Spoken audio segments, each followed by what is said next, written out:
अस्सलामु अलैकुम वरहमतुल्लाहि वबरकातुहू। Welcome to my channel. शोहर को तकलीफ पहुंचाना नंबर 1। रसूलुल्लाह सल्लल्लाहु अलैहि वसल्लम ने फरमाया, कोई औरत अपने शोहर को दुनिया में तकलीफ पहुंचाती है तो उसकी बड़ी बड़ी आंखों वाली हूर जन्नती बीवी कहती है, अल्लाह तुझे हलाक करे, इसे तकलीफ ना पहुंचा। वो तो तेरे पास मेहमान है, वो अनकरीब तुझे छोड़कर हमारी ही तरफ चला आएगा। औरत का लिबास उतारना नंबर 2। बस औरत अपने खावंद के घर के अलावा अपना लिबास उतारा, उसने अपने और अपने रब के दरमियान वाला पर्दा शाक कर दिया।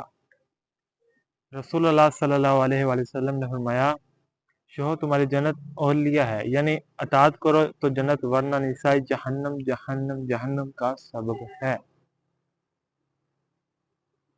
अपना दूध नहीं पिलाती थी नंबर 3। रसूलुल्लाह सल्लल्लाहु अलैहि वसल्लम जब दो बंदे फरिश्ते यानी आपको पहाड़ पर ले गए, दोषियों की आज़ा की मुख्तलिफ सूरतें दिखाई, तो आप सल्लल्लाहु अलैहि वसल्लम ने देखा कि वहाँ औरतों की छातियों पर सांप नोच रहे थे। आप सल्लल्लाहु अलैहि वसल्लम को बताया कि ये वो औरतें हैं जो अपने बच्चों को दूध नहीं पिलाती थीं।